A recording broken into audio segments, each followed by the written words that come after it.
Hi hello నమస్తే welcome to YR TV. నేను రంజిత్. చూస్తున్నారు కదా, తెలంగాణ రాష్ట్ర వ్యాప్తంగా జరుగుతున్న ప్రతి అంశాన్ని కూడా మనం అంచనా వేస్తున్నాం.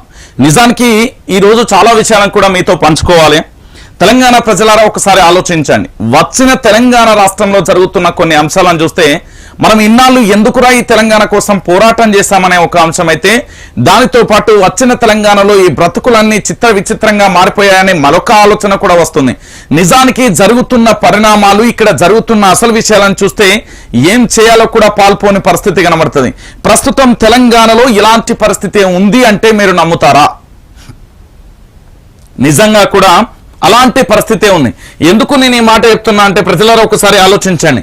వచ్చిన తెలంగాణలో ఎవరి కోసం ఈ తెలంగాణ రాష్ట్రం, ఎందుకోసం ఈ తెలంగాణ రాష్ట్రం అనే ప్రాతిపదికన మీరు ఎలా చూసినా కూడా నిజానికి ఎందుకు ఈ తెలంగాణ రాష్ట్రం అనే పరిస్థితి ఏర్పడింది అని కూడా చాలా మంది చెప్తున్న పరిస్థితి కనబడుతుంది. ఇక వచ్చిన తెలంగాణలో గోస్ ఎట్లున్నది, కష్టాలు ఏంది, కన్నీళ్ళు ఏంది అనేది యావత్తు సబ్బండ వర్గాలకు కూడా తెలుసు. ఎందుకు అంటే తెలంగాణ రాష్ట్రం ఏర్పడిన తర్వాత ఇప్పటి వరకు జరిగిన ప్రతి పరిణామాన్ని కూడా మనం చాలా చాకచక్యంగా దగ్గర నుండి చూస్తున్నాం. అయితే నిజానికి జరిగిన కొన్ని పరిణామాలను మీకైతే వివరించే ప్రయత్నం అయితే చేయబోతున్నాను ఈరోజు. అయితే మీరు చేయాల్సింది మిత్రులారా ఒకటి గుర్తుపెట్టుకోరి, వైఆర్ టీవీ తెలుగు 38,000 మంది సబ్స్క్రైబర్స్ ఉన్నారు. ప్రతి ఒక్కరు కూడా సబ్స్క్రైబ్ చేయండి, 10 మందికి షేర్ చేయండి, లైక్ చేయండి. ఎందుకు నేను ఈ మాట చెప్తున్నానంటే, ఏమి తెలంగాణ రా నాయన, ఎవడి కోసం తెలంగాణ రా నాయన, ఎవడు ఏలినా కూడా ఏం ఒరిగిందిరా నాయన అనే కొత్త అంశాన్ని తెర మీదకి తీసుకురాబోతున్నాం. ఎస్, నిజమే. మనం మాట్లాడుకునే ప్రతి అంశం కూడా అక్షర సత్యాలు కాబట్టే ఒక్కొక్కల లాగులు నడుస్తున్నాయి. సో మొత్తానికి ఇక మనం ప్రధానమైన అంశం ఒకటి చూడాలి. కల్వకుంట్ల చంద్రశేఖరరావుకు ఏమైంది అనేదే కదా మీ బాధ. నిజానికి ఏం జరిగింది అనే అంశాన్ని మీకు చెప్పబోతున్నా ఈరోజు. కల్వకుంట్ల చంద్రశేఖరరావు నిండు ఆయుర ఆరోగ్యాలతోని 100 ఏళ్ళు జీవించాలని కోరుకున్నాను, నిండు 100 ఏళ్ళు జీవించాలని కోరుకున్నాను. పాపం జ్వరం వచ్చిందట, ప్రగతి భవన్లో ఉన్నాడో ఫామ్ హౌస్లో ఉన్నాడో తెలియదు, కానీ ఆయన పానం మంచిగా ఉండాలి.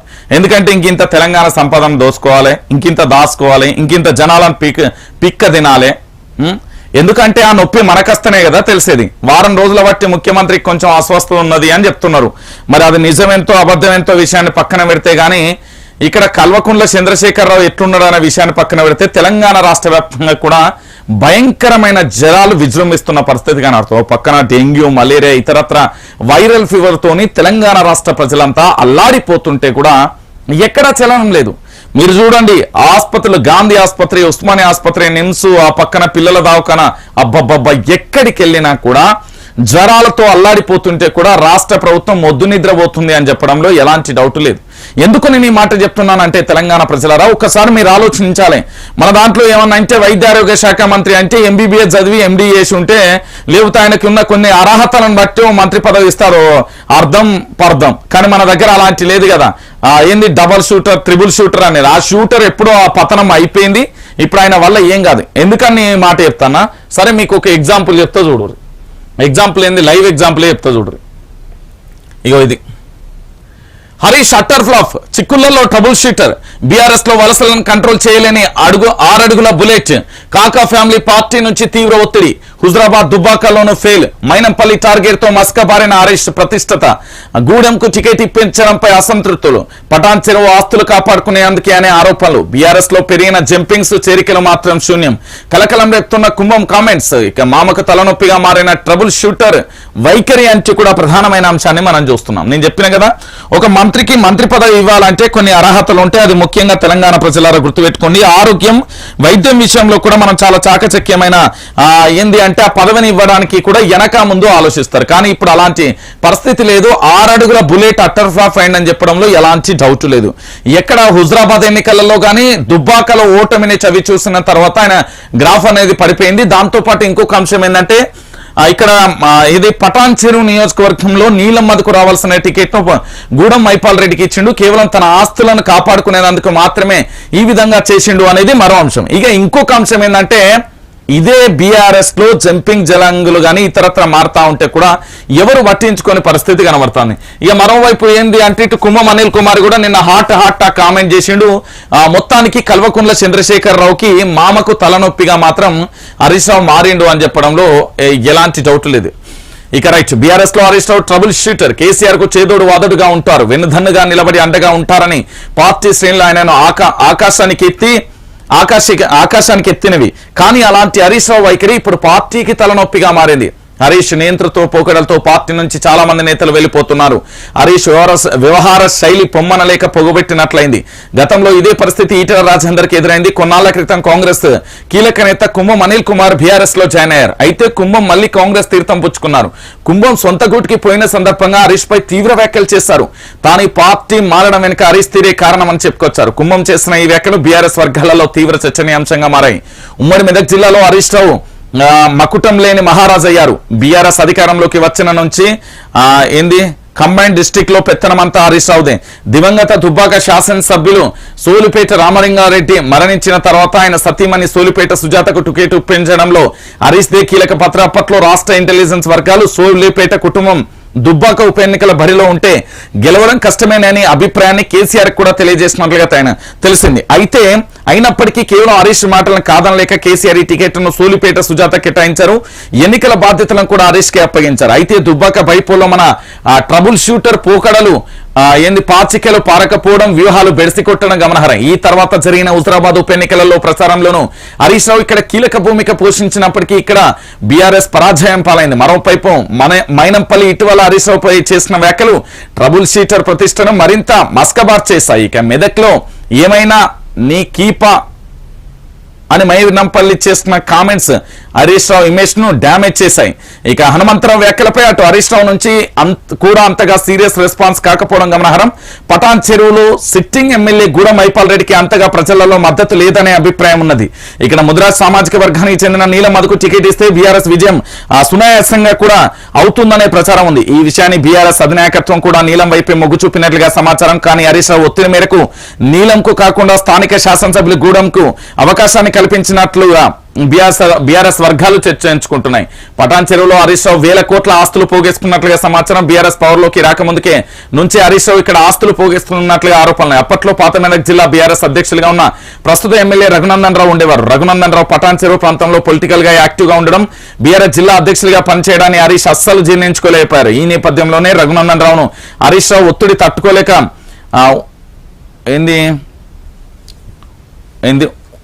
హరీష్ రావు ఒట్టక తిట్టక ఒట్టలు పిసికి పార్టీని వెళ్లగొట్టారు. రఘునందన్ రావు బీఆర్ఎస్ జిల్లా అధ్యక్ష పదవి నుంచి తప్పుకున్న తర్వాత అమాత్యులు హరీష్ రావు పటాన్ చెరువు ప్రాంతంలో విచ్చలవిడిగానే దందాలు దిగినట్లుగా సమాచారం.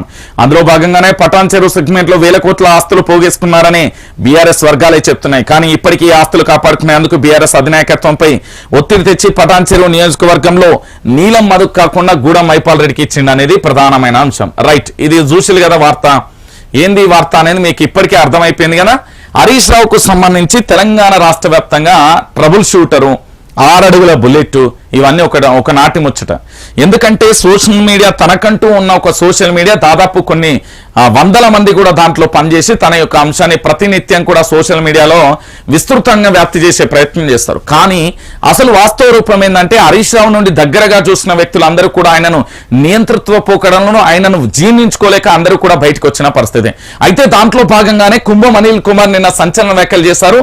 ఆయన సంచలన వ్యాఖ్యలు చేయడంతో పాటు అంతకుముందు మైనంపల్లి హనుమంతరావు కూడా మైనంపల్లి చేసిన వ్యాఖ్యలు తీవ్ర చర్చనీయాంశంగా మారడంతో పాటు ఆయన బీఆర్ఎస్ పార్టీకి రాజీనామా చేసే పరిస్థితి ఏర్పడింది. రాజీనామా చేయడంతో పాటు మరొకసారిగా కూడా మెదక్లో తన కొడుకునే టికెట్ కాంగ్రెస్ లోకి పార్టీ మారేంతగా సీన్ మారినప్పటికీ కూడా మైనంపల్లి చేసిన 1,00,000 కోట్లు దాచుకున్నాడు అనే అంశానికి సంబంధించి ప్రస్తుతం ఇది హరీష్ రావుకు సంబంధించిన ఇమేజ్ ని డ్యామేజ్ చేయడానికి ప్రధానంగా కూడా ఒక అంశంగా మారింది. ఇక దీనితో పాటుగా మరొక అంశం ఏంటంటే కుంభం అనిల్ కుమార్ కూడా ఆయన నియంత్రణతో పోకడలు హరీష్ రావుకు సంబంధించి ఆయన చేస్తున్న అంశాలను కూడా తీవ్ర చర్చనే. తాను పార్టీ మరణం వెనుక హరీష్ రావు తీరే కారణం అంటూ కూడా కుంభం చేసిన వ్యాఖ్యలు కూడా తీవ్ర చర్చనీయాంశంగా మారినాయి. అంటే మైనంపల్లి హనుమంతరావు మల్కాజ్గిరి నియోజకవర్గం ఎమ్మెల్యేగా కొనసాగుతున్న తరుణంలో తాను అదే సామాజిక వర్గానికి చెందిన వారైనప్పటికీ కూడా ఎన్నో సంవత్సరాలుగా కూడా రాజకీయంలో ఉన్నప్పటికీ హరీష్ రావుపై తీవ్ర వ్యాఖ్యలు చేసినప్పుడు కూడా ఎక్కడా కూడా ఎవరు ఖండించిన దాఖలాలు లేదు. సో ఇప్పటికీ కూడా మైనంపల్లి హనుమంతరావు చేసిన వ్యాఖ్యలకు హరీష్ రావు వర్గం నుంచి కానీ హరీష్ రావు నుంచి కూడా ఎక్కడా కూడా రెస్పాన్స్ వచ్చిన పరిస్థితి లేదు. సో దీంట్లో నిజాలు ఏంటి అనేది కూడా ఒకటి చర్చనీయాంశంగా మారిపోయిన పరిస్థితి. ఇక దీంతో పాటు నల్గొండ జిల్లాకు సంబంధించిన కాంగ్రెస్ పార్టీలో క్రియాశీలకంగా అక్కడ అధ్యక్షుడిగా కొనసాగిన కుంభం అనిల్ కుమార్ కూడా బీఆర్ఎస్ పార్టీలో చేరడం, ఆ తర్వాత రేవంత్ రెడ్డి స్వయానా కూడా అనిల్ ఇంటికి వెళ్లి మరి కండువ కప్పిన పరిస్థితులను చూస్తాం. అంటే రాజకీయంగా హరీష్ రావుకు సంబంధించిన పాచికలు ఎక్కడా పారట్లేదు. ఎందుకు ఈ మాట చెప్తున్నామంటే హుజరాబాద్ ఎన్నికలలో ఓటమి, దుబ్బాక ఎన్నికలలో ఓటమి, దాంతో పాటు మెదక్ జిల్లాను, దాంతో పాటు ఇటు పూర్తి స్థాయిలో 2 జిల్లాలను తానే శాసిస్తున్న పరిస్థితి కనబడుతుంది. సో దాంతో పాటుగా ఇంకొక అంశం ఏంటంటే ఇదే హరీష్ రావుకు సంబంధించి తెలంగాణ రాష్ట్ర వ్యాప్తంగా ఇంకొక చర్చనీయాంశంగా మారుతుంది ప్రజలారా. ఏంటి ఆ చర్చనీయాంశం అనేది చాలా మంది అడుగుతున్నారు. అయితే ఇక్కడ మీరేమంటున్నారు అంటే 6 అడుగుల బుల్లెట్ అనేది ఒక కిరీటం ఇచ్చిలు, దాంతో పాటుగా ట్రబుల్ షూటర్, ఈ ట్రబుల్ షూటర్ కు సంబంధించి ఒక అంశం ఇచ్చిళ్ళు, దాంతో పాటు ఇంకేం చెప్పిళ్ళు అంటే నమ్మకస్తుడు, మామకు నమ్మకస్తుడు హరీష్ రావు అని చెప్పారు. సో మీరు ఇచ్చిన ఈ 3 బిరుదులు కూడా చాలా తెలంగాణ రాష్ట్ర వ్యాప్తంగా ఆయనకు మస్క. ఇప్పుడు ఆయన ప్రతిష్ట ఎట్లా జారిపోయింది, కిందికి దిగజారిపోయింది అనేది చెప్తా. ఒకటి, ఎప్పుడైతే మెదక్ సంబంధించి దుబ్బాక ఎలక్షన్ లో ఓటమి కారణమైందో అదొకటి. అయితే రెండో అంశం ఏంటంటే దుబ్బాక ఎలక్షన్ తర్వాత జరిగిన ఆ హుజురాబాద్ కు సంబంధించి, ఈ హుజురాబాద్ కు సంబంధించిన అంశం కూడా ఓడిపోవడం అదొక అంశం. అయితే ఇప్పుడు మూడొక అంశం ఏంటంటే పూర్తి స్థాయిలో పార్టీలోకి ఎవరైనా చేరినా కూడా ఆ పార్టీ నుంచి మళ్ళీ బయటికి వెళ్లే వరకు కూడా పూర్తి స్థాయిలో కూడా హరీష్ రావు తీరే కారణం అంటూ చాలా మంది నేతలు చెప్తున్నారు.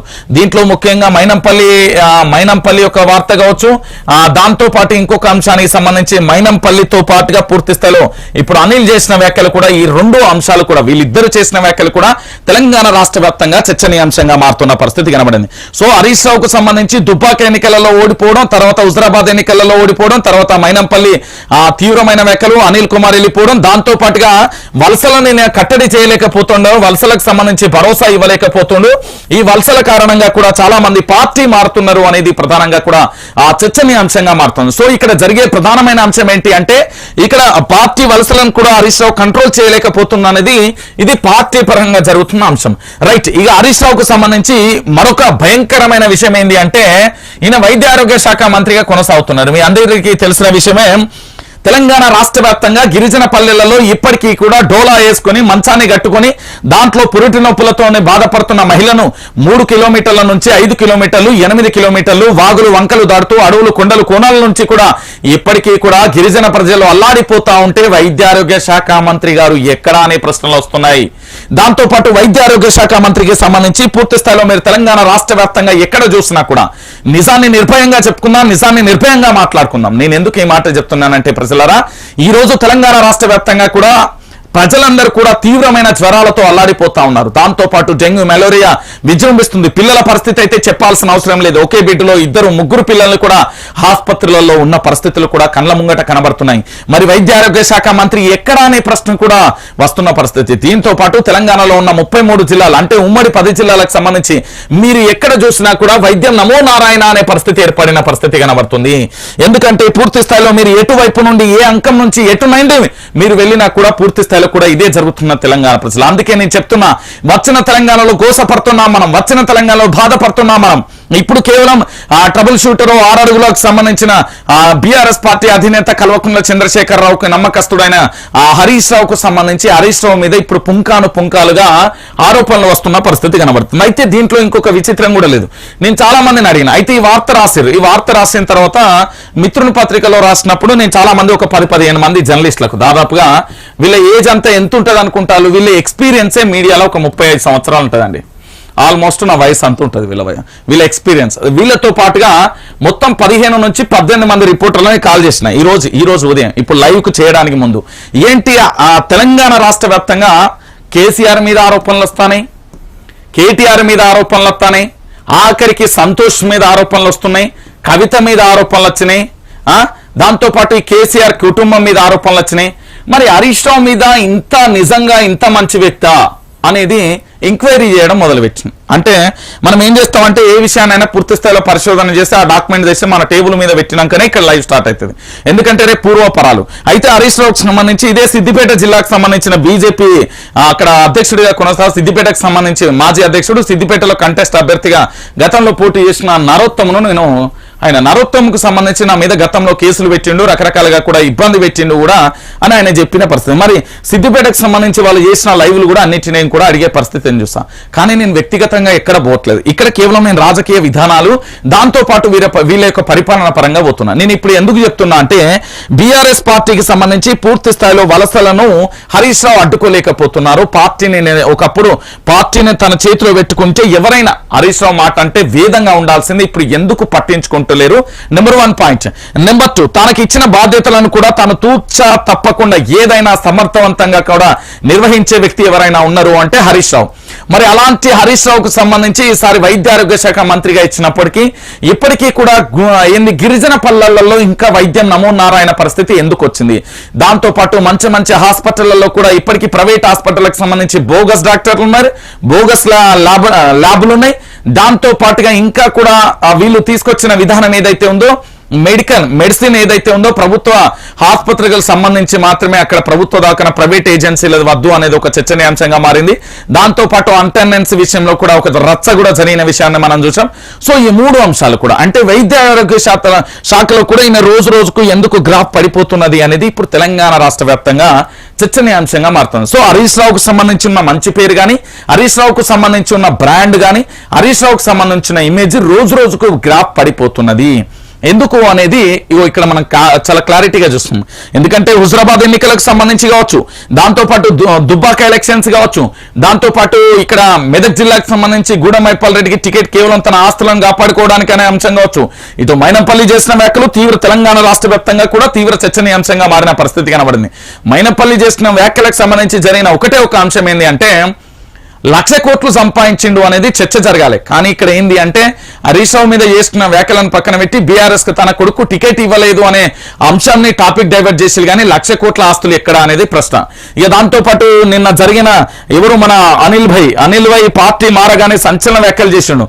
తాను ఏంటంటే కుంభమణిలో ఎంబటే పార్టీ మారిన తర్వాత హరీష్ రావు నియంత్రణ పోకడం వల్లనే నేను పార్టీ మారుతున్నా అంటూ కూడా చెప్పిన పరిస్థితి కనబడుతుంది. సో మొత్తానికి హరీష్ రావుకు సంబంధించి వైద్య ఆరోగ్య శాఖలో ఎట్లున్నది ఏం కథ అనేది మీకు చాలా క్లారిటీగా కూడా నేను చెప్పే పరిస్థితి కనబడింది. సో మొత్తానికి తెలంగాణలో ఇది మన వైద్య ఆరోగ్య శాఖ మంత్రి గారికి సంబంధించిన అంశం. ఎందుకు నేను వైద్య ఆరోగ్య శాఖ మంత్రి గారికి సంబంధించిన సమాచారాన్ని ఇక్కడ ఉన్న ఆ అంశాన్ని చదివినా అంటే తెలంగాణలో వైరల్ ఫీవర్లు, డెంగ్యూ, మలేరియా, ఇతరత్ర ఏ ఇంటికి ఏ గడప దొక్కు ఎక్కడికి వెళ్ళినా కూడా అనారోగ్య సమస్యలే తాండవిస్తున్నాయి. సో సకాలంలో అక్కడ గ్రామీణ ప్రాంతంలో ఉన్న ఏఎన్ఎంలో ఇతరత్ర అంటాడు కదా, వీళ్ళకి సంబంధించిన ప్రభుత్వానికి సంబంధించిన వైద్యాధికారుల బృందం ఏం చేస్తున్నది? ఇక్కడ ప్రాక్టీసింగ్ లో ఉన్న వాళ్ళను గ్రామాలలోకి పంపించచ్చు కదా. ముఖ్యంగా ఏజెన్సీ, గిరిజన, లంబాడి, ఆదివాసీ లాంటి గ్రామాలకు ఎందుకు పంపించలేకపోతున్నారు? ప్రజల ప్రాణాలంటే వీళ్ళకు విలువ లేదా? కేవలం ఓటు బ్యాంక్ రాజకీయాలే కావాలా? దీనికోసమే బీఆర్ఎస్ ప్రభుత్వం ఉన్నదా? మీరే నిర్ణయించుకోరు.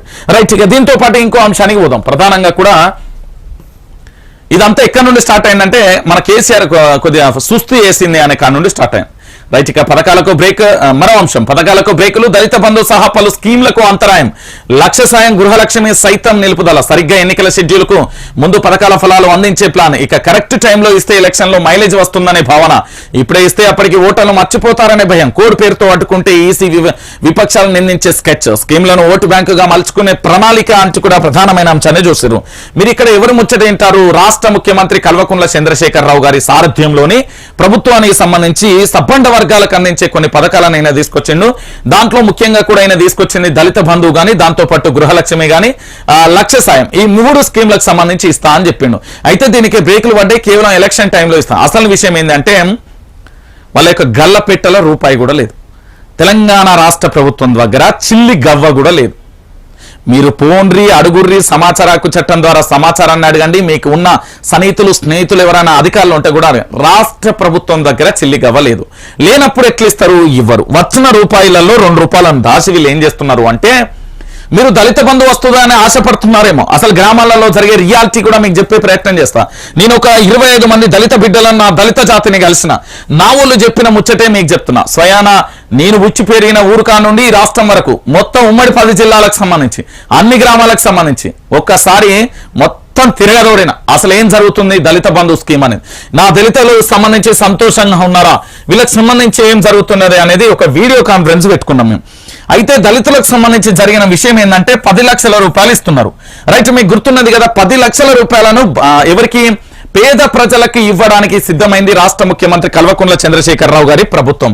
అయితే 10 లక్షల రూపాయలను ఇక్కడ రాష్ట్ర ప్రభుత్వానికి సంబంధించి ఏం చేస్తున్నది అంటే, ఏదైనా ఒక గ్రామంలో అసలే నిరుపేద కుటుంబంలో ఉన్న దళిత వాడలో కనీసం సౌకర్యాలు లేకుండా బ్రతకడానికి కష్టంగా ఉన్న వాళ్లకు బ్రతుకు తెరువు కోసం ఒక భరోసా ఇచ్చేదే దళిత బంధువు. అంటే దీన్ని ఏంటంటే దళితుల బ్రతుకులలో వెలుగులు ఇచ్చేందుకు వచ్చే ఒక దళిత బంధువు అని రాష్ట్ర ప్రభుత్వం గొప్పాలు చెప్పుకున్నది.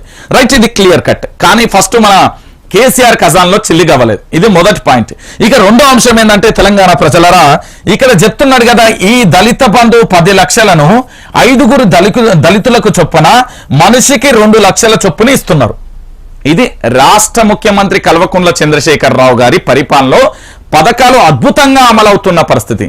ఇది మళ్ళా గ్రామాలలో, నేను రియాలిటీ చెప్తున్నా, గ్రామాలలో సర్పంచి, దాని తర్వాత ఉప సర్పంచి, ఎంపీపీ, వైస్ ఎంపీపీ, జెడ్పీటీసీ, మండల అధ్యక్షుడు, రైతు బంధు సమితి, లేకపోతే అక్కడ ఎమ్మెల్యేలకు అనుబంధంగా దగ్గరగా ఉన్న వ్యక్తులు, వీళ్ళ చేత వీళ్ళంతా లాభ్యం చేస్తున్నారు. ఎందుకు చేస్తున్నారు అంటే క్లియర్ కట్.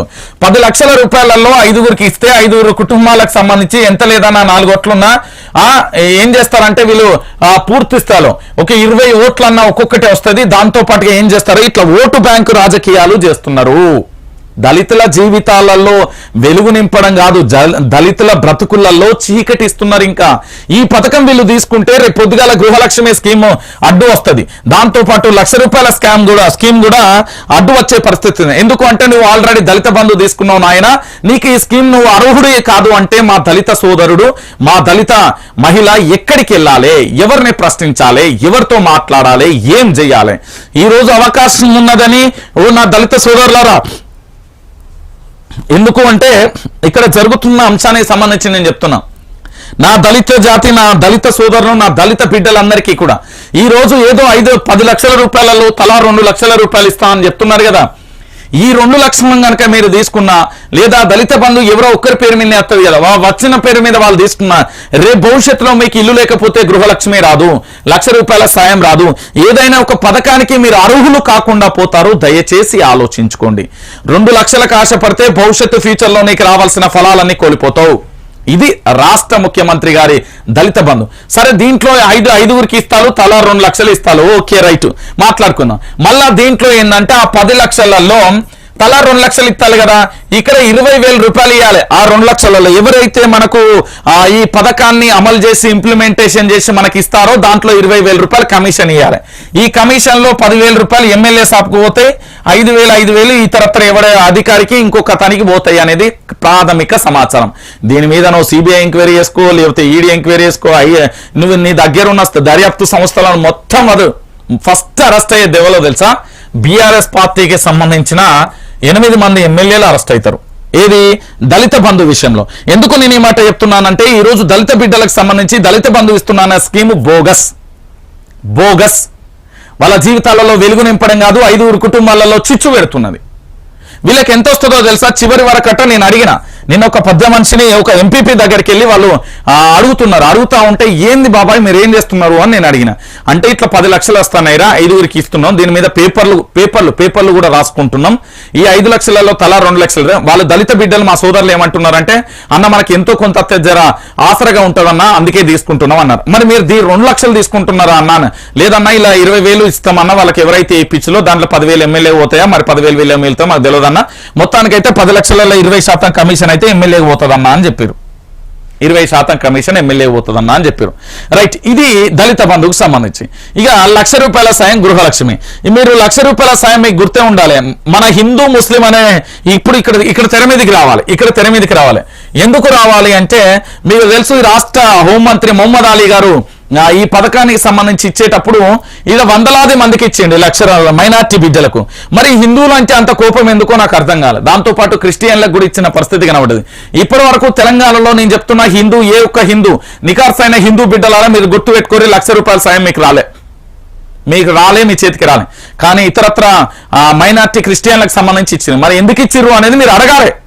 యాస్, ఇది ప్రజాస్వామ్యం. మనం రాజ్యాంగం లోబడి ఉన్నాం, రాజ్యాంగం విలువల ప్రకారం నడుచుకుంటున్నాం. మరి అధికారులకు ఇక్కడ దాంతో పాటు రాజకీయ నాయకులకు ఎందుకు వర్తించదు ఈ ₹1,00,000 సాయం విషయంలో? దీన్ని ఒక్కసారి మీరు ప్రశ్నించండి.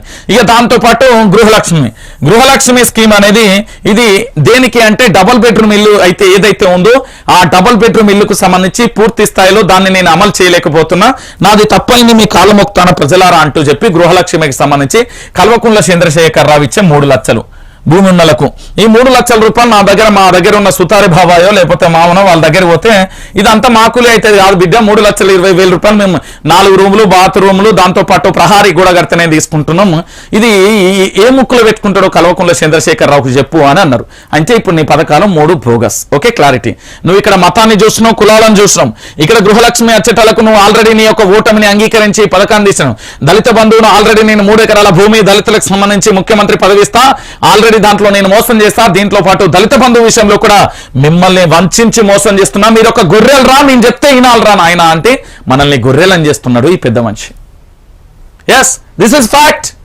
మీరు అంగీకరించకపోయినా రాష్ట్రంలో జరుగుతున్న ఒక పరిణామానికి సంబంధించి చాలా క్లారిటీగా చెప్పేది కేవలం YRTV Telugu news channel Ranjith మాత్రమే. నేను ఇంతగా చెప్తున్నా, నేను ఇక్కడ మాట్లాడే ప్రతి పదం దానికి ముందు నా టేబుల్ మీద పూర్తిగా కూడా స్టడీ చేపిస్తా, దాని రిపోర్ట్ మొత్తం తీసుకొచ్చిన గ్రౌండ్ లెవెల్. ఎందుకంటే భవిష్యత్తులో ఇక్కడ అక్రమ కేసులు బనాయించి అరెస్టులు చేపించి బదనాం చేపించి సాగుగొట్టి చంపడానికి అయినా కూడా వెనకాడరు. వీళ్ళు తెలుసు కదా మీకు, అదే జరుగుతుంది ఇక్కడ. చట్టాలు చుట్టాలు. నాకు న్యాయస్థానాల మీద గౌరవం ఉంది, అదే న్యాయస్థానాల మీద ఒక రాష్ట్ర ముఖ్యమంత్రి కూడా నా భవిష్య అనుకుంటా ఎవరో హేమంత్ సోరెనో లేకపోతే అశోక్ గెహ్లోట్ వీళ్ళిద్దరిట్లో ఎవరో కూడా తీవ్రంగా కూడా వ్యతిరేకిస్తే ఆయనకు నోటీసులు కూడా పంపించిన పరిస్థితి. నేను నిజం చెప్తున్నా, ఫ్యాక్ట్ మాట్లాడుతున్నా.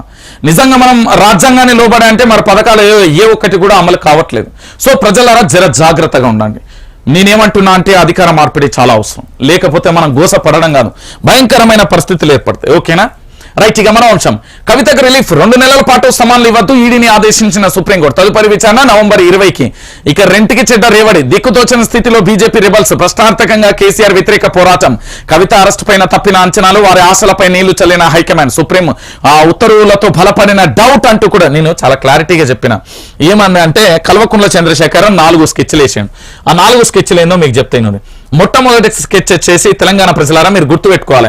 ఏం చేసిండో అంటే ఫస్ట్ కవితను అరెస్ట్ చేపించి 2 నెలలు అంటే 60 రోజుల పాటు జైలు నుంచి ఆ సింపతి మీద గెలవాలి అనుకున్నాడు, ఫస్ట్ అంశం. ఇక రెండో అంశం ఏంటి అంటే ఎవరెవరైతే కేసీఆర్ మీద పోరాటం చేయడానికి సిద్ధమైలో వాళ్ళంతా బీజేపీలోకి వెళ్ళి ఏం చేయాలని దిక్కుసోచని స్థితులలో, ఓ కేసీఆర్ నా కేసీఆర్ నిన్నేమి చేయలేకపోతున్నామే కేసీఆర్ అనుకుంటా వాళ్ళలో ఏడుస్తున్నాను. నేను ఎందుకు ఏడిపించి చెప్పిన అంటే నిజంగా కూడా ఒక ఎమ్మెల్యే ప్రస్తుతం బీజేపీ పార్టీలో ఉన్న ఒక ఎమ్మెల్యే, నేను పేరు చెప్పాను కానీ ఆ ఎమ్మెల్యే పర్సనల్గా తన చేతిలో ఖర్చు పెట్టుకొని ఇట్లా ఏడ్చిన పరిస్థితి. ఎందుకు అంటే కేసీఆర్ను నేను ఓడించలేకపోతున్నా, మా అధినాయకత్వమే సపోర్ట్ చేస్తే మేము ఎట్లా అని ఒక ఎమ్మెల్యే, బీజేపీ ఎమ్మెల్యే ఏడ్చిండు. వాస్తవం ఇది. ఆయన నాతో చాలా క్లారిటీగా అన్నాడు, ఏందన్నా గిట్లా అంటున్నావు అని నేను అడిగితే చెప్పిండు ఆయన. సో ఇదొకటి. ఇక మూడోది ఏంటంటే బీజేపీ బీఆర్ఎస్ ఒకటి అనే వాదన వచ్చింది. సో ఇప్పుడు ఇక్కడ నష్టపోయింది ఎవరో తెలుసా? నాకు తెలిసి బీజేపీలో ఎవరెవరైతే యాక్టివ్గా ఉన్నారో, ఆ జెండాను ఎవరెవరైతే మోసిరో, ఎవరెవరైతే ప్రభుత్వానికి సంబంధించి తీసుకున్న నిర్ణయాలు అక్రమాలు అవినీతి జరిగిందని వాళ్ళ మీద కేసులు బనాయించి రిమాండ్కి వెళ్ళి బయటికి వచ్చిలో ఈ రోజు వాళ్ళ పోరాటాన్ని మొత్తం ఏంటంటే బూడిదలో పోసిన పన్నీర్ అయిపోయింది. ఇది బీజేపీ నాయకత్వానికి సంబంధించి. అందుకే నేను ఏం చెప్తున్నా అంటే తెలంగాణ ప్రజలారా మీరు చాలా క్లారిటీగా గుర్తుపెట్టుకోరు, ఎప్పుడైనా గుర్తుపెట్టుకోండి, బీజేపీ బీఆర్ఎస్ ఒకటే అనే వాదనకు సంబంధించి మీరు ఎప్పుడైనా కూడా చాలా క్లియర్ గా ఉండాలి. రాజకీయ పార్టీలకు సంబంధించిన నేను ఈ రోజు ఒక అంశాన్ని కూడా తీసుకున్నాను. కాంగ్రెస్ మీరు అనుకుంటున్న బీజేపీ, దాంతో పాటు బీఆర్ఎస్, ఈ 3 పార్టీలు జాతీయ పార్టీలు కదా, ఇందులో ఉన్న లీడర్లు అందరూ కూడా ఉన్నారు కదా. ఏంటి అంటే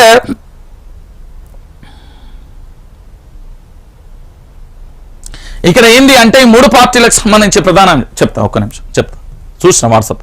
ఈ 3 పార్టీలకు సంబంధించిన నమ్మి మీరు జెండాలు పట్టుకొని గ్రామీణ ప్రాంతాలలో, మండల ప్రాంతాలలో, జిల్లా స్థాయిలో, నియోజకవర్గాలలో జెండాలు మోసి మీ మీద కేసులు బనాయించి మీకు ఉద్యోగాలు రాకుండా మీ భవిష్యత్తును ప్రశ్నార్థకంగా చేసి ఇంటికెళ్తే అమ్మా నాన్న తిరిగితే రోడ్డుకెక్కితే ఉద్యోగం రాకుండా ఏం చేయాలని దిక్కుదోచని స్థితులలో ఉండి ఆ కేసులు బనాయిస్తే ఏదో ఎమ్మెల్యే ఒక కేసును తీయగానే మా ఎమ్మెల్యే అంటే నీ మీద కుట్ర చేసేది కూడా ఆడే, ఆ సన్నాసిగాడే చేస్తాడు. ఒక కేసును 2 కేసులు బనాయించి నిన్ను జీవితాంతం బానిస కుక్కని చేసుకుంటాడు, గుర్తుపెట్టుకో. సో ఇక్కడ పార్టీలకు సంబంధించిన బీఆర్ఎస్ బీజేపీ పార్టీలలో ఉన్న నాయకులందరికీ ఏంటంటే బిజినెస్లు పొత్తులు ఉన్నాయి.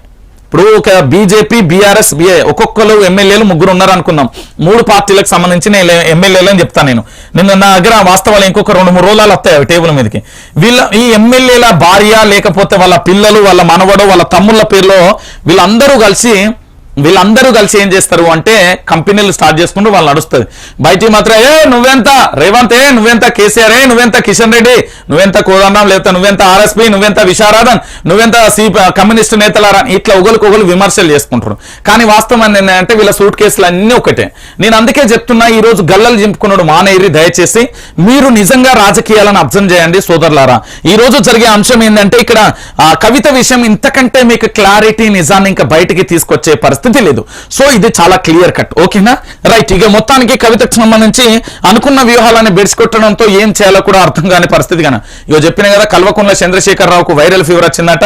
అయ్యా కల్వకుంట్ల చంద్రశేఖరరావు గారు, నువ్వు నిండు నీరేలో ఆయుర ఆరోగ్యాలతోనే ఉండాలని గణపయ్యను కోరుకుంటున్నాను. నువ్వు మంచిగా ఉండాలి, ఎందుకంటే ఇంత దోసుకోవాలి, మా వాళ్ళకి సోయి రావాలి, ఇంకింత దాసుకోవాలి, మా వాళ్ళకి సోయి రావాలి. నువ్వు ఉద్యోగాలు ఇవ్వద్దు, మా వాళ్ళకి సోయి రావాలి.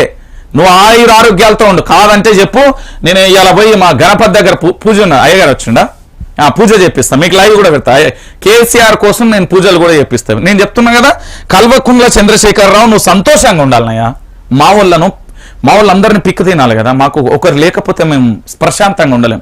ఇన్ని పోతున్నా కూడా ఇంకా ఇళ్లలో కూకొని కామెంట్లు పెట్టి, ఇంకా ఇళ్లలో కూకొని పూర్తి స్థాయిలో మా వాళ్ళు ఎట్లా అంటే ఉప్పు కారం లేక తినక సావసచ్చిన వాళ్ళ లెక్క తయారైపోయినాక నేను ఏం చేయాలి? ఏమనంటే బీపీలు, షుగర్లు వచ్చేంత స్పీడ్లో మా వాళ్ళు సీరియస్ అవుతారు, కానీ వాస్తవ విషయాలు చెప్తే జీర్ణించుకోలేరు. ఇంత జరుగుతున్నాను. సో కల్వకుంట్ల చంద్రశేఖరరావు మంచిగా ఉండాలి. గణేష్ అయ్య నువ్వు నిండు నూరేళ్ళు ఆయనకు ఆయుష్, మంచి ఆరోగ్యంతో ఉండాలి, ఆయన త్వరగా కోరుకోవాలని వైఆర్టీవీ వ్యూవర్స్ తరపున, వైఆర్టీవీ తరపున, నా తరపున మా గణేష్, జైబోలో గణేష్ మహారాజ్కు గణేష్ తరపున మేము అందరం కోరుకుంటున్నాం. రైట్. ఈ డెంగ్యూ పేరుతో దోపిడీ చేస్తే చర్యలు సార్. ఇక హరీష్ రావు గారు ఇప్పుడు వచ్చేదాన్ని నేను చెప్పలే, ఈ స్టోరీ అంతా ముందు చెప్పిన. ఎందుకు అంటే మామూలుగా కాదు, ప్రైవేట్ దవాఖానలో ఒక రోజు పాపం తీసుకెళ్తే ఒకటే రోజు, నేను చెప్తున్నా కదా, మా మిత్రుడు మాతోనే నా కొలీకు 40,000 రూపాయలు ఫర్ డే ఛార్జ్ చేస్తున్నారట. ఆయనకంటే డబ్బు ఉంది, ఓకే, వాళ్ళ అమ్మా నాన్న వెల్ సెటిల్డ్, గవర్నమెంట్ దాంతోపాటు కాంట్రాక్ట్లో వాళ్ళు వీళ్ళు చేస్తారు కాబట్టి ఓకే. నా మిత్రుడు ఈ మీడియాలో ఉన్నప్పటికీ ఆర్థికంగా వెల్ సెటిల్ కాబట్టి ఆయన ఫర్ డే 40,000 కట్టింది. ఇప్పుడు నాలాంటి పరిస్థితి ఏంది? ఇప్పుడు నిజంగా మాట్లాడాలంటే పర్సలో చెల్లి కావాలైన పరిస్థితులు, మరి నాలాంటి మధ్యతరగతి పేద ప్రజల పరిస్థితి ఏంది? అది నేను చెప్తున్నా కదా, మీరు చర్యలు తీసుకున్నారు, అది కాదు ఇది పోదు. నేను చెప్తున్నా కదా, అప్పుడే ఇవన్నీ జరిగే పరిస్థితి. రైట్. ఇక సింగరేణి ఎన్నికలు జరిగినా ఇప్పటికే పలుమార్లు వాయిదా, వెంటనే నిర్వహించాలని హైకోర్టు. మరో 2-3 నెలలు అసెంబ్లీ ఎన్నికలు అప్పలో లోపు నిర్వహించడంపై అనుమానాలు. ఎందుకంటే సింగరేణి ఎన్నికలను గనక నిర్వహిస్తే, సింగరేణి ఎన్నికలను గనక చేస్తే, సింగరేణి ఎన్నికలను గనక నిర్వహిస్తే దాదాపుగా 13 నియోజకవర్గాల మీద ప్రభావం పడుతుంది. సో 13 నియోజకవర్గాలలో గనక కల్వకుంట్ల చంద్రశేఖరరావు ఓటమి పాలైతే ఇక భయంకరమైన తెలంగాణ రాష్ట్ర వ్యాప్తంగా ఆ ప్రభావం ఇంకో చోట కూడా ఉంటుంది. సింగరేణి ఎన్నికలకు సంబంధించి నిర్వహిస్తే అసెంబ్లీ ఎన్నికల మీద పడే అవకాశం ఉందని చాలా మంది నేతలు కూడా చెప్పిన పరిస్థితి కనబడ్డది. సో ఆయన నిర్వహించాడు. గాదర్ కిషోర్ కు హైకోర్టులో చుక్కెదురు. ఆయన కౌంటర్ పిటిషన్ కొట్టివేత. తుంగతుర్తి ఎమ్మెల్యే గాదర్ కిషోర్ కు హైకోర్టు చుక్కెదురు. ఆయన ఎన్నికలు చెల్లదంటూ కాంగ్రెస్ నేత అద్దంకి దయాకర్ ఇటీవల పిటిషన్ వేశారు. ఆ పిటిషన్ కొట్టివేయాలని ఎమ్మెల్యే దాఖలు చేసిన కౌంటర్ పిటిషన్ కోర్టు మంగళవారం కొట్టివేసింది అంటూ కూడా ప్రధానమైన అంశానికి సంబంధించి కూడా హైలైట్ చేసిన పరిస్థితి. ఇక తుంగతుర్తి నియోజకవర్గం పేరు చెప్పగానే ఇసుక మాఫియా ఎట్లా పెట్టరేగిపోతుందో తెలుసు. తుంగతుర్తి నియోజకవర్గంలోకి సంబంధించి ఒక అడ్వకేట్ మీద ఎట్లా దారుణంగా కూడా దాడి జరిగిందో తెలుసు. ఇక్కడ అద్దంకి దయాకర్ కు సంబంధించి ఓ పక్కన పోరాటం చేస్తూనే ఉన్నారు. ఇక పూర్తి స్థాయిలో ఇంకా విషయాన్ని లోతుగా వెళ్ళి చెప్పాలంటే బీఆర్ఎస్ పార్టీ ఎమ్మెల్యేలందరికీ కోర్టులలో ఎవరెవరికైతే కేసులు వాళ్ళకి లాగులు ఇట్లా నడుస్తున్నాయి, గజ గజ గజ గజ గజ మనకుతున్నాడు. చిన్నపోరాడు కనుక రాత్రి నిద్రల టాయిలెట్ పోతారు చూడు, వీళ్ళ పొద్దంతా కూడా అట్లా నడుస్తున్నట. వాస్తవం ఇది. ఎందుకంటే ఎక్కడ అర్హత వేట వస్తుందో, ఎక్కడ ఎన్నికల చెల్లదంటదో, ఎక్కడ ఏమవుతుందో అన్న భయం. అందుకే ముందస్తుగా లావాదేవీలు కూడా చేస్తున్నారట పూర్తి స్థాయిలో. వాళ్ళందరూ లావాదేవీలు ఎట్లా చేస్తున్నారు, నీకు ఎంత కావాలో ఇస్తా, జరా కేసును వాపసు తీసుకోరా నాయన అనే కాడికి వచ్చింది. ఒక ఎమ్మెల్యే అయితే కాళ్ళు మొక్కే పరిస్థితి, ఇప్పుడు ప్రస్తుతం మినిస్టర్ అట ఆయన అయితే కాళ్ళు మొక్కే పరిస్థితి కూడా వచ్చిందట. గట్లున్నది తెలంగాణ. మరి బీఆర్ఎస్ పార్టీ ఎమ్మెల్యేలు ప్రజలను మోసం చేసి పూర్తి స్థాయిలో కూడా ఎన్నికల బరిలోకి దాదాపుగా నియోజకవర్గంలో ఉన్న 2-3 లక్షల మంది ఓటర్లను మోసం చేసి గెలిచినప్పుడు మరి ఆయనకు తగిన శాస్తి జరగాలి కదా, జరగాలి అంటే జరుగుతుంది. అది పరిస్థితి. ఇక రైట్. దాంతో పాటు బ్రేక్ఫాస్ట్ స్కీమ్ కార్డ్, మధ్యాహ్న భోజనమే దిక్కు లేదు, వీళ్ళు బ్రేక్ఫాస్ట్ ముచ్చటే చెప్తారు. ఇక మనం నమ్మినట్టే, ఇవన్నీ నమ్మినట్టే. నేను చెప్తున్నా కదా, ఇవన్నీ మనం నమ్మినట్టే. ఇక దాంతో పాటుగా ఇంకొక ప్రధానమైన అంశం ఏంటంటే తాయిలాల షురు. తెలంగాణ రాష్ట్ర వ్యాప్తంగా ఓటర్లకు మీకు గోడ గడియారాలు, చీరలు, యువతకు క్రికెట్, ఇతర ఆటలు, ఉచితంగా డ్రైవింగ్ లైసెన్సులు, విద్యార్థులకు బ్యాగర్లు, బూట్లు, పొలాలలో డ్రోన్ల ద్వారా పురుగుల మందుల పిచికారీ చేస్తూ ఎన్నికలలో లబ్ధి పొందేందుకు ఎస్డిఎఫ్సి కింద 10,000 కోట్లు ఎమ్మెల్యేలకు విడుదల చేసేందుకు యత్నాలు. చెప్పు తీసి చెప్పు ఉన్నదా లేదా చెప్పులే మర్చిపోయినా రైట్. ఆ చెప్పు తీసి పాలన కొట్టుర్రి. ఎవడన్నా ఎమ్మెల్యే కానీ ఎవడన్నా అధికారి వచ్చి మీకు ఆడోళ్లకు చీరలు ఇచ్చిందనుకో, మీ ఇంట్లో చీపిరి చాలా ఖాళీగా ఉంటుంది, అది కేవలం ఉదయం మధ్యాహ్నం సాయంత్రం మాత్రమే ఊడుస్తారేమో ఏదైనా చెత్త పడితేనే, మిగతా టైంలో ఖాళీగా ఉంటుంది కదా, ఆ చీపిరి అందుకొని వాడిని ఉరికిచ్చి కొడతా అంటే ఈ చీరలు ఇచ్చేటోడు మళ్ళీ జాడ పత్త కనబడద్దు. ఇక యువత మీకు ఎవరైతే క్రికెట్ కిట్లు ఇస్తా అన్నారో ఆ కిట్లను ఆ వికెట్లను అందుకొని దంచితే మళ్ళీ వాడు ఆ పొలిమేర దాచిపోవాలి గుర్తుపెట్టుకొని. ఇక ఎవడన్నా గోడ గడియారని ఇస్తే వాని ఫోటో గోడ గడియారని పోయేటట్టు చంపుర్రి. నేను చెప్తున్నా కదా, ఇది రాజ్యాంగానికి విరుద్ధం. రాజ్యాంగంలోని ఆర్టికల్స్ ప్రకారం కూడా ఇది నేరం. ఇది న్యాయబద్ధంగా చెప్పాలంటే ఇది ఒక పూరితమైన నేరం, భయంకరమైన నేరం ఇది పంచడం. నేను చెప్తున్నా కదా, ఇంకా డ్రైవింగ్ లైసెన్స్లు మనం తీసుకున్నాం, బూట్లు బ్యాగులు ఇస్తే ఆ బూట్లతో దన్నుర్రని. ఎవడెవడైతే చీరలు, క్రికెట్ కిట్లు, ఆటో బొమ్మలు ఇతరత్ర ఇస్తాని ఎన్నికల లబ్ధి కోసం వస్తున్నారో నేను చెప్తున్నా, ఇక్కడ మీకు ఇచ్చేది మహా అంటే 5,000 రూపాయలు కావచ్చు, వాడు దోసుకునేది 5 కోట్ల నుంచి 500 కోట్ల నుంచి 5 లక్షల కోట్ల వరకు ఉంటుంది. గుర్తుపెట్టుకోరి. ఒక్కొక్కరి ఆస్తి తెలంగాణలో ఎమ్మెల్యేలు మీ దగ్గరికి వచ్చిన ఒక ఎమ్మెల్యే జోకు విచిత్రం ఏంటంటే అదేంది రియల్ ఎస్టేట్ సంథింగ్ ఏదో రియల్ ఎస్టేట్ సంస్థకు సంబంధించి లిటికేషన్లో ఉంది. దాని భూమి వచ్చేసి 5,500 ఎకరాల 5,000 ఎకరాలు. 5,000 ఎకరాలకు సంబంధించి బీఆర్ఎస్ పార్టీకి సంబంధించిన కల్వకుంట్ల చంద్రశేఖరరావుకి కుడి భుజం, ఎడమ భుజానికి సంబంధించిన 2 వ్యక్తులు ఉంటారు. ఆ వ్యక్తులు ఏం చేసిర్రు అంటే దాన్ని సెటిల్మెంట్లు చేసి 500 కోట్లు తీసుకున్నారు. ఆ 500 కోట్లు తీసుకొని నియోజకవర్గాన్ని ఆడ ఏదో చనిపోయిన కాడ సంథింగ్ ఏదో అయితే 5,000 రూపాయలు నా ఏదో ఉన్నాయి నా దగ్గరికి ఉన్న ఇయ్యరాదుర్రా మీరు మండల పార్టీలు తెలియదానే మీకన్నా. నేను చెప్తున్నా తెలంగాణలో ఎమ్మెల్యే ఎవడు పేదోళ్ళు లేడు, మీరు నమ్మకూరు. అంతా బఫోన్ ముచ్చట్లు, వాళ్ళంతా ఫాల్ట్ గాళ్ళు. ఒక్కొక్కరు ఆస్తి తక్కువ 1,000 కోట్లు ఉన్నది, వాళ్ళ బినామీ పేర్లతో ఉన్నది. ఇక్కడ లేకపోయినా ఇతర దేశాలలో ఉన్నది. గుర్తుపెట్టుకోరు, ఇక్కడ లేకపోయినా ఇతర రాష్ట్రాలలో కూడా ఉన్నది. నేను చెప్తున్నా కదా, తెలంగాణ రాష్ట్ర వ్యాప్తంగా ఎవడెవడైతే ఇట్లా బోగస్ ముచ్చట్లు పట్టుకొని ఎవడెవడైతే వాత్సలిత్తం గడియారానిత్తం చీపిలు పట్టుకొస్తాం అంటే మొత్తం పూర్తి స్థాయిలో కూడా చేయరు. దాంతో పాటు ఇంకొకటి ఏంటంటే తెలంగాణ ప్రజలారా మీరు దయచేసి బీర్ పొట్లానికో బిర్యానీకో ఓటుడు అమ్ముడు పోకుర్రి, మీ కాలు ముక్త బాంచను. ఎందుకంటే డాక్టర్ బాబాసాహెబ్ అంబేద్కర్ తో పాటు వాళ్ళ టీం దాదాపుగా 286 మందికి సంబంధించిన ఒరిజినల్ రాజ్యాంగంలో సంతకాలు నేను చూసిన కాబట్టి చెప్తున్నా. అంత రాజ్యాంగాన్ని అంతమంది చాలా మంది కలిసి రాసిన ఈ రాజ్యాంగానికి సంబంధించి దయచేసి మీరు మీ ఓటును బీర్ పొట్లానికో బిర్యానానికో సార పొట్లాలకో బీరుకో లేకపోతే ఈ గడియారాలకో చీరలకు క్రికెట్ కిట్లకో బూట్లకో బ్యాగులకో ఇతరత్రకు దయచేసి అమ్ముకోకండి. ఇది ప్రజాస్వామ్యం. మీకు నచ్చిన వాడికి ఓటేయండి, మీరు గెలిపించుకోవాలి, ఇనామాస్గా గెలిపించుకోరు అంతలో అయితే. కానీ ఇవన్నీ ఓకరు. ఎందుకంటే మీకు ఎగ్జాంపుల్ చెప్పాలి. ఇగో సూర్యాపేటలో మంత్రి జగదీష్ రెడ్డి ఫోటోతో పంపిణీ చేసిన గడియారం. ఇది అర్థమైందా? ఈయన యొక్క లఫూట్ పనులు, ఈయన మీద వచ్చిన ఆరోపణలు మామూలుగా లేవు మంత్రి జగదీష్ రెడ్డి మీద. ఇది కథ. జగదీష్ రెడ్డికి సంబంధించి నల్గొండలో సుక్కలు చూపెడుతున్నారు తెలంగాణ రాష్ట్ర వ్యాప్తంగా. ఇగో ఇది కథ, గుర్తుపెట్టుకోరు. ఇక దాంతోపాటు ఇంకొక అంశం ఏంటంటే ఇవాళ చెంపపోయించి ఇట్లా పోయితే ఇంకో చెంప సొల్మ అన్నది మన వాళ్ళకు. ఇగో ఇదే టీఎస్పీఎస్సీ విశ్వసనీయత ప్రశ్నార్థకం. మీ రూల్స్ ను మీరే పాటించారు. అసలు బయోమెట్రిక్ ఎందుకు తీసుకోలేదు? 503 పోస్టులలో 258 పోతే మిగతా వాటి కోసం లక్షల మంది పోటీ పడాలా? 258 ఓఎంఆర్ సీట్ల తేడా కారణం ఏంటి? బయోమెట్రిక్ లేకపోవడంతో ఆ 258 మంది లబ్ధి పొందుతారేమో. పేపర్ లీకేజ్ కేసు దర్యాప్తు ఏమైంది? సిబిఐకి ఇవ్వాలన్న వ్యవహారం ఎక్కడికి వచ్చింది? ఓ అభ్యర్థి మ్యారేజ్ సర్టిఫికేట్ తెప్పించారు, దాంతో ఆ స్థాయికి టీఎస్పీఎస్సీ దిగజారింది. పబ్లిక్ సర్వీస్ కమిషన్ కు హైకోర్టు తలంబాటు. నిబంధనలు మార్చే హక్కు కమిషన్ కు ఉంది. ఇదో కథ.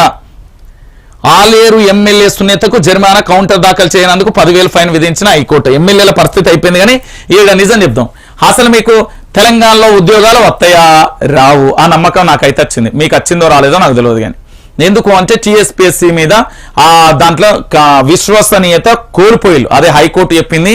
తెలంగాణ సర్వోన్నత న్యాయస్థానం అంటే తెలంగాణ హైకోర్టు చెప్తున్నా, భారతదేశ సర్వోన్నత న్యాయస్థానం అంటే మళ్ళీ సుప్రీంకోర్టు. మళ్ళీ చదువుకోలేదు అంటారు. 3-4 పీజీలు చేసి వచ్చినా గట్టిగానే ఉంటాయి మార్కులు, గుర్తుపెట్టుకోరు. ఇక్కడ ఏంటి అంటే పూర్తి స్థాయిలో కూడా ఇక అభ్యర్థులకు మాత్రం ఇక తెలంగాణ ప్రజలారా ఇక ఉద్యోగాలు అని కల్వకుంట్ల చంద్రశేఖరరావుకి ఏందో ఎంకతో చూడు.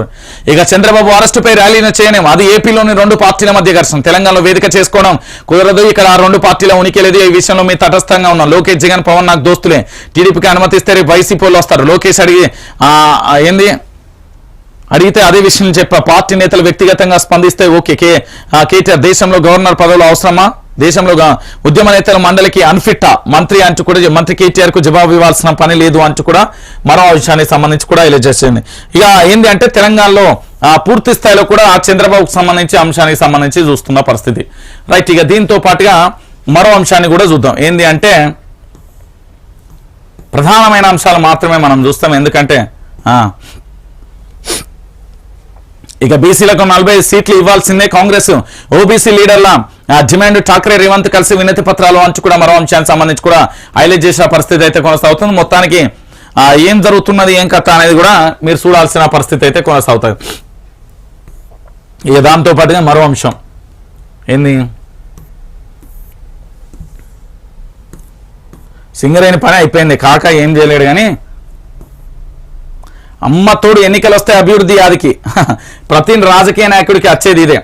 రైట్, ఇక దాంతో పాటుగా మన పత్రిక పోదాం. ప్రజా వెలుగు దినపత్రికలలో ప్రధానంగా కూడా చూడొచ్చు, మోదీ తెలంగాణపై ఎందుకింత వ్యతిరేకత అంటూ కూడా మన కేటీఆర్ చేసినట్టు, ఇక కేసీఆర్ కు స్వల్ప స్వస్థ ట్వీట్ చేసిన కేటీఆర్ అంటూ కూడా చూడొచ్చు, కవితకు సుప్రీంకోర్టులో భారీ ఊరట అంటూ కూడా మరో అంశానికి సంబంధించి కూడా చూస్తుంది, నిమజ్జనానికి ఏర్పాట్లు అంటూ కూడా చూడొచ్చు. ఇక ప్రచార అస్త్రాలపై కాంగ్రెస్ దృష్టి, ప్రధాన అవినీతిలపైన వీళ్ళు షార్ట్ షీట్ ఇస్తా అంటే బీఆర్ఎస్ లకు చినుకు కదులుతుందట, చినుకు కదులుతుంది, ఏం చేయాలో కూడా అర్థం కాని పరిస్థితి కనబడుతుంది. కాంగ్రెస్ వర్ష షార్ట్ షీట్లతోని నియోజకవర్గాలలో ఉడకపోత వాతావరణం, ఎండాకాలంలో ఉడకపోత వాతావరణం ఉంటుంది కదా, అది కనబడుతుందట. ఇక దాంతో పాటుగా మరో అంశం ఏంటంటే కాపు సామాజిక వర్గానికి చెందిన ప్రముఖ న్యాయవాది సుంకర నరేష్ ను ఎమ్మెల్సీగా నామినేట్ చేయాలి. కాపు సామాజిక వర్గానికి చెందిన ప్రముఖ న్యాయవాది, సామాజిక కార్యకర్త, ఆర్టీఐ కార్యకర్త, వెన్నెల ఫౌండేషన్ వ్యవస్థాపకులు సుంకర నరేష్ ను ఎమ్మెల్సీగా నామినేట్ చేయాలని కోరుతూ హైదరాబాద్ నగర కాపు సంఘం తెలంగాణ రాష్ట్ర గవర్నర్ తమిళసై సౌందర్యరాజన్ కు వినతి పత్రం సమర్పించేందుకు అపాయింట్మెంట్ కోరింది. హైదరాబాద్ నగర కాపు సంఘం నాయకులు ఆకుల వెంకటరమణమూర్తి, పి శశికిరణ్, బి ప్రవీణ్ కుమార్లు వీళ్ళందరూ కలిసింది గవర్నర్ కు లేఖిచ్చిల్లట. ఎట్లా అంటే భారత రాజ్యాంగంలోని ఆర్టికల్ 171/3/E, ఆర్టికల్ 171/5 ప్రకారం సుంకర్ నాయక్ కు ఆయనకు కులాలకు అతీతంగా సమాజాన్ని చేసిన గుర్తించి ప్రాతినిధ్యం కల్పించాలంటూ కూడా కోరుతున్న పరిస్థితి అయితే కొనసాగుతుంది. మొత్తానికి అనేక సామాజిక కార్యక్రమాలతో పాటు పూర్తి స్థాయిలో కూడా అనేక మంది అడ్వకేట్ కు సంబంధించి నన్ను సంప్రదించడం కానీ అక్కడ కేసుల విషయంలో కానీ బాహాటంగానే కూడా అనేక కొన్ని కంపెనీలను కూడా మూత వేసిన పరిస్థితి కనబడు, ప్రజలకు హాని చేయించే వాటన్నింటిని మీద పూర్తిగా కూడా కోర్టులో కేసేసిన ఆ సుంకర నరేష్ కు సంబంధించి పూర్తి స్థాయిలో ఎమ్మెల్సీ టికెట్ ఇవ్వాలి అంటూ కూడా వాళ్ళకి సంబంధించి నామినేటెడ్ చేయాలంటూ కూడా ఒక పత్రాన్ని అయితే గవర్నర్ కి ఇచ్చిన పరిస్థితి కనబడుతుంది. రైట్, ఇక ఆజ్ కి బాత్. గత 3 దశాబ్దాలుగా ఎదురు చూసిన మహిళా రిజర్వేషన్ బిల్లు ఇప్పటికీ వెలుగు చూసిన చట్టసభలలో మహిళలకు 33% అనుకున్న 97% రిజర్వేషన్ ఎస్సీ ఎస్టీ బీసీలకు వచ్చేదన్నాడు. అసెంబ్లీ పార్లమెంట్ లో అగ్రవర్ణం అణగారిన వర్గం తేడా చూపకుండా సమానత్వ పాలన చేసేదన్నా. అగ్రవర్ణ స్త్రీలకు ఆధిపత్యాన్ని ఇచ్చి మిన్న కులాల స్త్రీలపై వివక్షత చూపేందుకే ప్రతిభను దృష్టి పెట్టుకుని పూర్తి స్థాయిలో కూడా జరుగుతున్న అంశానికి సంబంధించి ఇంకెన్నాళ్ళు మహిళలు పురుషులతో సమానమంటూ అన్నిట్లో రాణించాలంటూ కుంటి సాకులు చెప్పుకుంటూ మహిళల హక్కులను కాలరాస్తున్నారు. ఇకనైనా స్త్రీలకు ప్రాధాన్యత ఇద్దాం, భావితరాలకు మహిళల ఉనికి చాడదామంటూ కూడా చెప్పిన పరిస్థితి. నేను చెప్పలే ఏం లేదు, మహిళా రిజర్వేషన్ బిల్లు అనేది దొరభార్యకి ఇస్తారు, ఆ దొరసానికి మనం ఊడిగం చేయాలి అంతే. ఆ దొరసాని వస్తుంది, దొర చేసే కాడ దొరభార్య ఉంటుంది, మళ్ళీ దొరపెత్తనమే ఉంటుంది. కేవలం ఏంటంటే రాజ్యాంగం చూడు బుల్లమ్మ చూడు తర్రమ్మ అన్నట్టుగా అట్లా అయిపోతుంది, గంటే ముచ్చట ఏం లేదు. మీరు ఒక 70mm 90mm ఆ సినిమా స్టోరీ చూస్తారు కదా, ఇది కూడా గట్లనే ఉంటదన్న. మీకు తెలియని విషయం ఏంటంటే ఇది వాస్తవమైన విషయం. స్త్రీలకు సంబంధించి అంతే, కేవలం పేరుకు మాత్రమే 33% కానీ ఆ తర్వాత ఉండేది ఏది ఉండదు. ఎందుకు నేను ఈ మాట చెప్తున్నానంటే అదే విషయం. ఇక మరో అంశం, నిరంకుత్వాన్ని ఎదిరించిన వీరవనిత చాకలి ఐలమ్మ. ఆ చాకలి ఐలమ్మ స్ఫూర్తితో ముందుకు సాగుదాం, బహుజనులు చట్టసభలలో ఉంటేనే సబ్బండ వర్గాలకు సంపూర్ణయం. ఆ చుట్కుల్లో ఘనంగా చాకలి ఐలమ్మ జయంతి వేడుకలు, చాకలి ఐలమ్మ విగ్రహం ఏర్పాటు చేసి ఏడాది పూర్తయింది. స్వచ్ఛ భారత్ మిషన్ లో భాగంగా స్వచ్ఛ హీ సేవ పక్షోత్సవాలలో నీలం మధుముద్రాజ్ అంటూ చూసిన పరిస్థితి కనబడుతుంది. ఇక్కడ విషయం ఏంటంటే తెలంగాణ ప్రజలను మీరు గుర్తుపెట్టుకోవాలి, తెలంగాణ రాష్ట్ర వ్యాప్తంగా జరుగుతున్న ప్రధానమైన అంశం ఏంటంటే ఇక్కడ పుట్టింది ఒక బహుజన కుటుంబంలో, కానీ ఆమె వ్యక్తిత్వం, ధైర్యం, సాహసం మాత్రం అందరికీ ఒక ఆదర్శవంతం అంటూ కూడా నీలం మధుకు సంబంధించి ఇది ఇక్కడ పటాన్ చెరువు నియోజకవర్గంలో ఎమ్మెల్యే టికెట్ కోసం రచ్చరచ్చ కొనసాగుతుంది. ఆయన అనేక ప్రోగ్రాములు చేస్తున్నారు. కానీ ఇప్పుడు నీలం మధు వైపే అక్కడ ప్రజలైతే ఉంటున్న పరిస్థితి అయితే కొనసాగుతుంది. మొత్తానికి నీలం మధుకు సంబంధించి ప్రధానంగా కూడా ఇక్కడ ఎమ్మెల్యే టికెట్ గా ఇవ్వాలంటూ కూడా ఇప్పటికీ కూడా వినతి చేస్తున్న పరిస్థితి కనబడుతుంది. కానీ ఇక్కడ ఏంటంటే నీలం మధు కేటీఆర్ టీం అయినా హరీష్ రావు టీం అయినా హరీష్ రావు మాత్రం గూడెం మైపాల్ రెడ్డికే ఉంటాడు అనేది తేల్చి చెప్పిన పరిస్థితి కనబడుతుంది. సో నీలం మధుకు సంబంధించి మరి ఇండిపెండెంట్ గా పోటీ చేస్తాడా, మరి వేరే పార్టీలో ఉంటాడా, లేకపోతే ఇదే బీఆర్ఎస్ పార్టీలో ఉండి ఇంకా కూడా రిక్వెస్ట్ చేసుకుంటూ ఉంటాడా, నీలం మధు గెలుపు కోసం అక్కడ ప్రజలైతే సిద్ధమయ్యారు అని చెప్తున్నారు. మరి ఫైనల్ గా ఏం జరుగుతుంది నీలం మధుకు సంబంధించి అనే అంశాన్ని అయితే మనం చూడాల్సిన పరిస్థితి అయితే కొనసాగుతుంది. మొత్తానికి తెలంగాణ రాష్ట్ర వ్యాప్తంగా కూడా నీలం మధు ఎపిసోడ్ హాట్ టాపిక్ గా మారింది. ఇక హిమాచల్ కాంగ్రెస్ హామీల కిల్ అంటూ కూడా మరో అంశానికి సంబంధించి ఇక కాంగ్రెస్ మీద మొత్తానికి బురద జల్లే ప్రయత్నం అయితే ఒకసారి జరుగుతున్న పరిస్థితి కనబడుతుంది. ఎందుకు అంటే తెలంగాణ రాష్ట్ర వ్యాప్తంగా ఇక్కడ ఉన్నది కదా మన వైఆర్ టీవీ న్యూస్ ఛానల్కి సంబంధించి దయచేసి అందరూ లైక్ చేయరి, పూర్తి స్థాయిలో కూడా షేర్ చేయరి, సబ్స్క్రైబ్ చేయరి. తెలంగాణ రాష్ట్ర రాజకీయాలకు సంబంధించి సబ్బండ వర్గాలకు కూడా ఒక న్యాయం అందించేందుకు ఒక స్పష్టమైన న్యూస్ ను కూడా అందించే ప్రయత్నం అయితే చేస్తున్నాం. కాబట్టి అందరూ కూడా వైఆర్ టీవీ న్యూస్ ఛానల్కి సంబంధించి సబ్స్క్రైబ్ చేయరి, లైక్ చేయరి.